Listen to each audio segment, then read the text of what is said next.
ప్రజలకు వినోదాన్ని అందించే సాధనాల్లో సినిమా ప్రధాన పాత్ర పోషిస్తుంది. భారతదేశంలో సినిమాలు చూసే వారి సంఖ్య చాలా అధికంగా ఉండడంతో ప్రతి ఏటా కొన్ని వేల చిత్రాలు విడుదలవుతున్నాయి. ఓటీటీలు రంగప్రవేశం చేయడంతో సినిమాల సంఖ్య విపరీతంగా పెరిగింది. ఓటీటీ సంస్థలు తక్కువ ధరలకే సభ్యత్వం అందిస్తున్నాయి. వందలాది సినిమాలతో పాటు వెబ్ సిరీస్లను కూడా అందిస్తున్నాయి. ప్రేక్షకులను కట్టిపడేస్తున్నాయి. ప్రతిరోజు ఏదో ఒక కొత్త సినిమా చూద్దామని భావించే సినీ లవర్స్ కోసం నేడు అనేక సాధనాలు అందుబాటులోకి వచ్చాయి. Netflix, Disney Hotstar, Amazon Prime సంస్థలు ప్రపంచవ్యాప్తంగా ఆదరణ పొందాయి. ఇక మన దేశంలో సోనీ లివ్, జీ5, ఫూట్, మ్యాక్స్ ప్లేయర్, ఏఎల్టీ బాలాజీ సంస్థలు సినీ ప్రియులను అలరిస్తున్నాయి.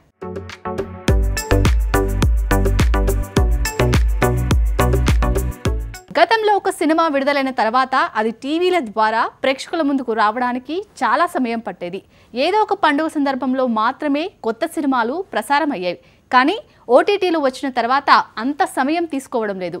ఎంత భారీ సినిమా అయినా, ఎంత బ్లాక్ బస్టర్ హిట్ సినిమా అయినా అగ్రిమెంట్ ప్రకారం నెల తిరగగానే ఏదో ఒక ఓటీటీ ప్లాట్ఫామ్పై ప్రత్యక్షమవుతున్నాయి.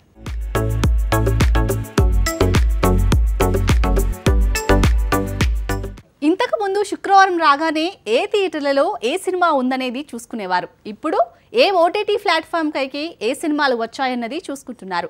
ప్రపంచంలోని సినిమాలన్నింటికీ ఇప్పుడు అరచేతిలోని స్మార్ట్ ఫోన్ ద్వారా వీక్షించే అవకాశం కలుగుతుంది. అందువలన ఓటీటీ సినిమాలకు రోజు రోజుకు ఆదరణ పెరిగిపోతూ వస్తుంది.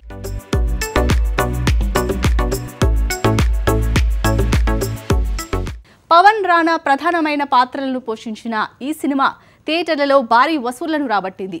ప్రస్తుతం 2 ఓటీటీ వేదికలపై అలరిస్తుంది. ఆహాలోనూ, హాట్స్టార్లోనూ స్ట్రీమింగ్ అవుతుంది.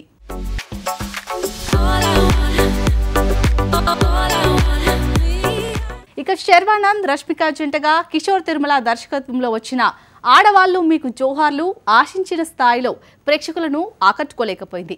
ఈ నెల 25వ తేదీ నుంచి సోనీ లీవ్లో స్ట్రీమింగ్ కానున్న ఈ సినిమా ఓటీటీ నుంచి మంచి రెస్పాన్స్ను రాబట్టుకునే అవకాశాలు కనిపిస్తున్నాయి.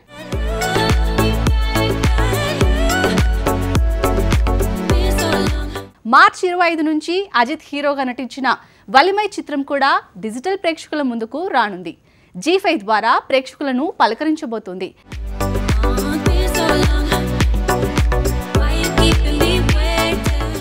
అజిత్ హీరోగా వినోద్ దర్శకత్వంలో వచ్చిన ఈ యాక్షన్ మూవీలో కార్తికేయ ప్రతినాయకుడిగా నటించాడు.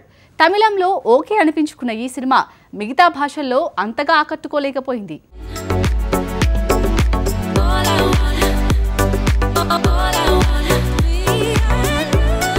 ఇక సూర్య, ప్రియాంక మోహన్ కాంబినేషన్లో వచ్చిన ఈటీ థియేటర్ల నుంచి మంచి వసూళ్లను రాబట్టడంలో విఫలమైంది.